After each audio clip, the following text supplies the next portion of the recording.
All right, welcome to the start of our writing boot camp. It is time to demystify the terrifying argument essay, and I'm going to do my best to sneak in some of my complaints about this testing format, which you should feel free to disregard because whether I like it or not, you're stuck with this format. So when you get an argument essay prompt in the AP Comp Gov exam this year, it's going to be this big chunk of text, and it's roughly going to look like this.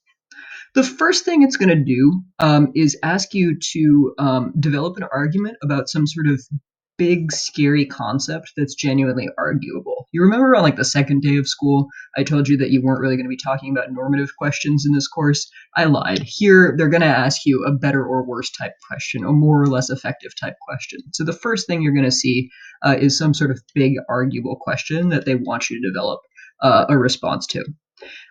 Then they're going to narrow down the path by which you can do that by listing three, and it's always going to be three concepts that you can use in your response. You have to use at least one of those concepts. You can use two or all three if you like, but you're not going to get as much credit for arguments that don't relate or evidence that doesn't relate to one of those three specific concepts. In this case, what they've chosen is civil liberties, civil society organizations, and elections, but your mileage may vary. You might get a different list on the prompt that ends up on the exam. And then there's going to be this big chunk of text, which you actually shouldn't spend a huge amount of time reading very carefully on exam day in a timed situation, because all they're doing there is laying out the rubric. And if you've taken any of the AP history exams in the last couple of years, this should be familiar to you. There's basically three things that they're going to score you on when you write your argument essay. The first is, just as you would in pretty much any other essay, they're going to ask you to write a thesis statement. There must be one or more sentences somewhere in that text, and unsurprisingly, I'm going to recommend that you put them right at the very beginning of your essay, that your reader has to be able to underline and say, this piece of text does three things. Number one, it responds to the prompt. It makes an argument, it makes a claim in response to a prompt. And in this case, what you need to do is to say either an authoritarian regime is better at reducing corruption or a democratic regime is better at reducing corruption. So that needs to be a claim. That it needs to answer the prompt. Second thing is that second thing your thesis needs to do is it needs to be defensible. It can't be completely ridiculous. They're always going to give you a question to which there are multiple appropriate responses. There's never going to be just a single thesis that's acceptable, but you can't say something like authoritarian regimes are better at reducing corruption because aliens support authoritarian regimes in reducing corruption. So you can't say something totally off the wall. Finally, most importantly, you can't just restate the prompt. You have to actually establish a line of reasoning. So you have to say why.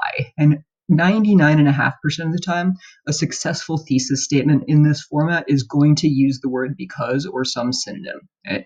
And then after the because, you need to invoke at least one of those concepts that they've just listed nicely for you. You probably want to use those exact words, although it's not 100% necessary. So first thing they're looking for, 1 point out of the 7 on this rubric, is a thesis statement which addresses the prompt, but which also adds some value to the prompt. We'll talk later this week about some common pitfalls, such as restating the prompt without adding any information. Make sure that you're actually giving your reader an idea of both what you're going to argue and how you're going to defend that position you're staking out. That's the thesis. One sentence, maybe two if you're trying to get super fancy. But don't try to get super fancy. This isn't a time to demonstrate your amazing, beautiful writing skills. It's a time to answer the question and move on with your life. Second thing is that because this course asks you to assimilate a whole bunch of factual information about 6 different countries, they're going to ask you for at least 2 specific and relevant pieces of evidence from one or more of those 6 course countries. So anything you have to say about the United States or Singapore or Sealand is not particularly relevant to this essay. That evidence has to be relevant to the prompt. It has to come from one or more of your 6 case study countries. Although if you want to use 2 pieces of evidence from the same country, that's totally fine. There's no rule against double dipping there. And finally, each of those pieces of evidence has to be relevant to one or more of those concepts that they listed in the prompt, right? So if my concepts for this essay are civil liberties, civil society organizations, and elections, I can't go around talking about social cleavages here unless I'm also making my evidence relevant to one of those 3 provided concepts. Right? So you have to state 2 pieces of accurate, specific evidence. It has to be related to one of the course countries, has to be related to one of those 3 listed concepts.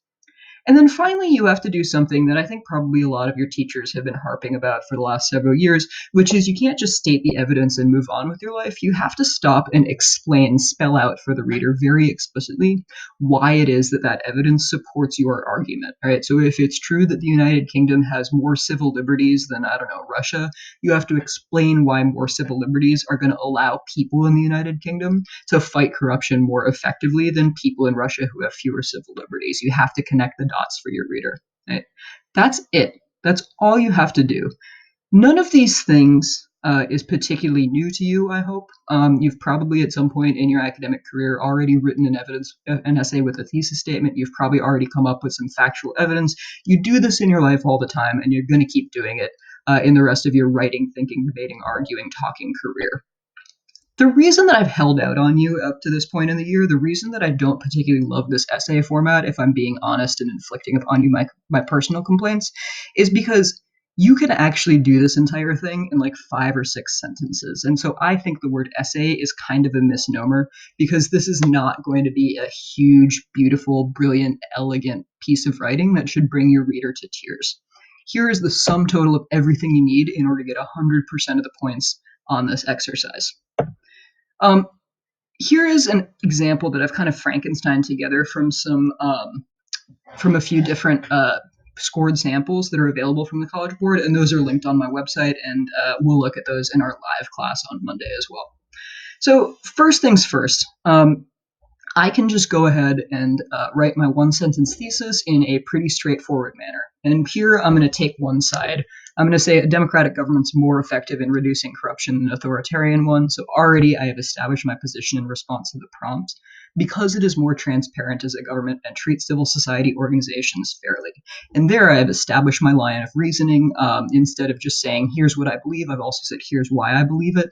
And I have explicitly invoked one of those course concepts. The transparent bit, I don't know why the kid who wrote this essay wrote the transparency bit because it's not one of the course concepts explicitly. It might touch on civil liberties, but it doesn't do a very good job of spelling that out. So that's not actually doing a ton of work for the student. But this thesis establishes a line of reasoning, and it invokes one of those course concepts. One thing that's worth noting here is that for those of you who really like thinking deeply and arguing about this stuff, which hopefully is 100% of you, you might be tempted to make a really fancy thesis here that engages in some amount of qualification or conditionality or some other fancy thinking / debating move.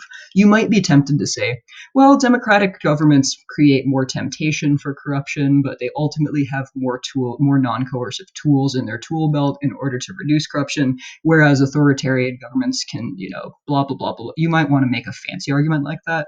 This isn't the time for that. Pick one side, stick to it. The exercise is not tell us your most complicated PhD dissertation level thought. It is develop an argument in a pretty limited span of time. Nobody is expecting something tremendously nuanced. Don't adopt that habit for your personal life. Don't adopt that habit for all of your college level writing. But for the purposes of this 25-minute essay, I am hereby instructing you to pick one side and defend it. That's it. So I've established my thesis. Now I need to think about some specific concrete evidence to back that up. And I'm going to draw my first piece of evidence from Nigeria and spell out explicitly that this is a democratic, not an authoritarian state. So already I'm looking for an example of why democratic states like Nigeria are better at fighting corruption. So here in the second paragraph, our hypothetical author has written, for example, in Nigeria, a democratic state, the press has continued to gain more freedom in recent years. Pause right there. They haven't explicitly used the term, but what this author is talking about is civil liberties. Again, as a writing practice, not amazing because it doesn't directly connect back to what this author has said in the thesis, but nonetheless worth thinking about. Because it's going to get credit for that piece of evidence being relevant to one of the concepts that's specified in the prompt, right?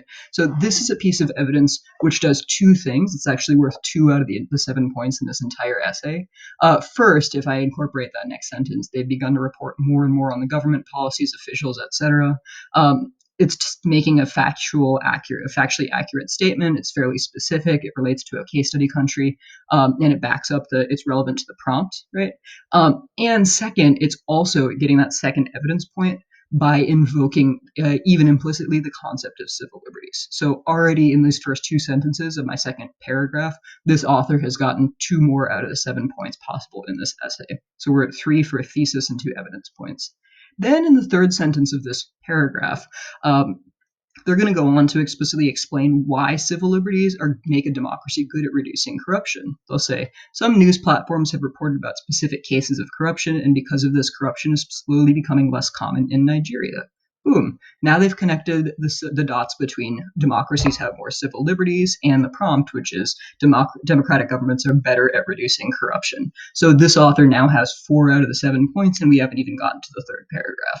Worth noting, this isn't the most beautifully written paragraph in the world. There's some typos, there's some clunky language, but they've done all the things that we need them to do up to this point in the essay in order to maximize their score. But we need one more example, and so let's put that in a third paragraph. This author has chosen to draw examples from 2 different states, one authoritarian, one democratic. Again, you don't have to invoke 2 different states in your evidence. You just have to have 2 different specific pieces of evidence. Right? But for this author, they've chosen to draw a contrast with an authoritarian state like China, where civil society is almost non-existent, and when it is, it's heavily controlled. Pause there. That's a specific piece of evidence. It's related to the prompt, and it's related to a case study concept, in this case, civil society organizations.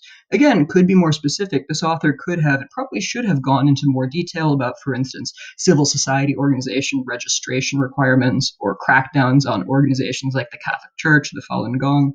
And you should do that because you do have time. But for the purposes of illustration of how little you need to do in order to get these points, I'm going to leave it there. That's 2 evidence points because it's related to a course, case study country, and prompt, and it's related to a concept specified in the prompt. Finally, this author is going to do the second piece of analysis, which is this, that is to say, the restrictions on civil society makes it difficult for citizens to voice discontent, leading to corruption, as citizens may bribe officials to get what is needed. That is, again, explicitly explaining why this evidence supports this response, and it uses that specified concept of civil society organizations. Bam, in 6 sentences, this author has secured a 100% score on the argument essay. That's all you need to do. Hopefully this overview has at least started to make you a little bit less afraid of the argument essay exercise. I'm going to suggest, if you are not joining us on Zoom on Monday, that you might want to bolster that sense of certainty and familiarity by doing one last thing. The argument essay is a new format for the AP CompGov exam this year, even before coronavirus forced them to shorten the exams and change all the scoring formats. The argument essay was going to be a new thing on the CompGov exam. So there's pretty limited samples available, but there is one set of scored samples for this corruption-related prompt, and I've linked those on my Google site for you. I would highly recommend that you go through there and try grading a couple of those, and then scroll to the end of that big PDF and compare with the scores that the AP readers gave it. One note is that the rubric used on that document I've provided versus the rubric that's going to be used for the May 2020 exam administration, those are different because the format and the timing have changed as a result of coronavirus. So I'll walk you back through the scoring rubric. The one on this screen is the one you want to use, and I'll post that on my website as well. 7 points are possible on this modified 25-minute argument exam. The first is for the thesis statement, and it has to do all 3 of the things listed in that box. It has to respond to the prompt, it has to make a defensible claim, not one that involves aliens, and it has to establish a line of reasoning. And again, 99.5% of the time, you're going to know that it's establishing a line of reasoning because it uses the word because. And I should add, it establishes a line of reasoning using one or more of the 3 concepts that is provided to you in the prompt. So that's how you get the first thesis point. And again, I think that should be the first 1 to 2 sentence paragraph of your essay. Second, for each piece of evidence, and you need at least 2 specific pieces of evidence, but if you have time, I don't think there's a particularly good reason not to put in a third example so that you can get some extra credit for doing that. Or sorry, not extra credit, so that you can get an additional opportunity at getting points for this exercise. For each piece of evidence, there's 3 possible points for things you could do. The first point you can get for describing a piece of evidence that is accurate, that is from one of the 6 AP countries in this course, and that is related to the prompt. If you just have a sentence or more that meets all those criteria with a specific piece of evidence, you can get 1 point. Second thing is if that same piece of evidence is related to one of the three concepts in the prompt, you can get a second point for that very same sentence. You don't need to say, this is a civil liberty because freedom of the press is a civil liberty, as long as you are very clearly invoking one of those prompt concepts, maybe, but not necessarily by using the word in the prompt, you can get that second point. Right? So here's an example of where you can actually, and you saw this in my example, get 2 points for a single sentence in your essay. And then finally, for each of those pieces of evidence, you want another sentence or more explaining explicitly how that piece of evidence supports your thesis. So in this case, you need to explicitly connect it back to either why democratic regimes are better at fighting corruption or why authoritarian regimes are less effective at fighting corruption. And that's your third point for each evidence paragraph.